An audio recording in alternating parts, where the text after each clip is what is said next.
YCP party 2024 elections లో ఓడిపోవడం మొదలు ఆ పార్టీని కర్మ వెంటాడడం మొదలు పెట్టిందా?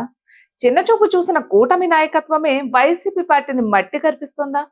పవన్ చంద్రబాబు వ్యూహాలను తట్టుకోలేకే వైసీపీ పార్టీని నాయకులు వీడుతున్నారా అంటే నిజమే అనే మాటలు వినబడుతున్నాయి. ముఖ్యంగా వైసీపీలో అరెస్టుల పర్వం కొనసాగుతోంది. సోషల్ మీడియా పేరు చెప్పి ఎంతవరకు బరితెగించాలో అంతవరకు వైసీపీ నాయకులు, సోషల్ మీడియా యాక్టివిస్టులు తెగించేశారు. మరి ఇప్పుడు ఎవరు చేసిన కర్మ వారు అనుభవించక తప్పదు. అందుకే చేసిన తప్పులకు వైసీపీ పార్టీ భారీ మూల్యమే చెల్లించుకుంటుంది. చోటా నాయకుల నుండి బడా నాయకుల వరకు ఇప్పటి వరకు చాలా మంది పార్టీకి గుడ్ బై చెప్పేస్తున్నారు.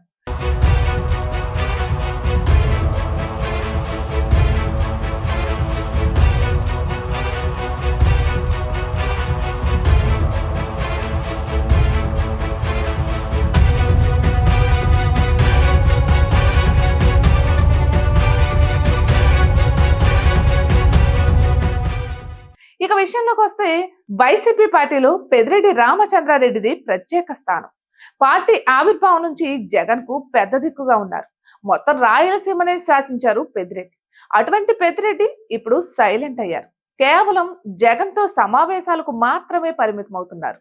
పార్టీ కార్యక్రమాలకు పెద్దగా హాజరు కావడం లేదు. ఇక ఇటీవల రాష్ట్ర వ్యాప్తంగా వైసీపీ సోషల్ మీడియా కార్యకర్తలపై కేసులు నమోదవుతున్న సంగతి తెలిసిందే. జిల్లాల వారీగా టాస్క్ ఫోర్స్ ను నియమించారు జగన్. కానీ ఎక్కడా పెద్దిరెడ్డి రామచంద్రారెడ్డి కానీ ఆయన కుటుంబ సభ్యుల పేర్లు కానీ ఆ జాబితాలు లేవు. ఆయన ఎందుకో పార్టీ బాధ్యతలు తీసుకునేందుకు ఇష్టపడడం లేదు.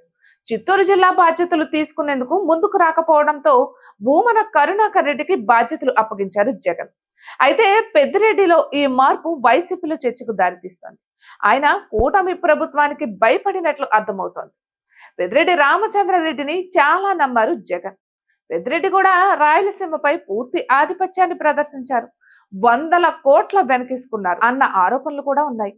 ప్రధానంగా అధికారాన్ని అడ్డం పెట్టుకుని చాలా రకాల ఘోరాలకు పాల్పడ్డారు. ఆయన చేసిన కబ్జాలు సైతం బయటపడ్డాయి. ఇలా చాలా వరకు కాంట్రాక్టులు కూడా ఉన్నాయి. వాటిలో చేసిన నిర్వాకాలు కూడా అలానే ఉన్నాయి. మరి అందుకే పెద్దిరెడ్డి సైలెంట్ గా ఉంటున్నారు. రాజకీయంగా కొంతకాలం పాటు సైలెంట్ గా ఉంటామని సంకేతాలు పంపుతున్నారు.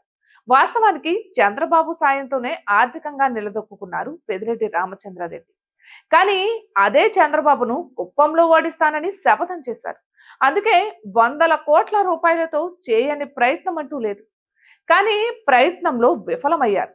ఎన్నికల్లో వైసీపీ దారుణంగా ఓడిపోయింది. కానీ పొంగనూరు నుంచి గెలిచారు పెద్దిరెడ్డి రామచంద్రారెడ్డి. రాజంపేట ఎంపీగా గెలిచారు ఆయన కుమారుడు మిథున్ రెడ్డి. అయితే సొంత నియోజకవర్గంలో అడుగు పెట్టేందుకు కూడా ఆ ఇద్దరు తండ్రి కొడుకులకు ఇబ్బందికర పరిస్థితులు ఎదురవుతున్నాయి. గతంలో తాము వ్యవహరించిన మాదిరిగానే టీడీపీ శ్రేణులు అడ్డుకుంటున్నాయి.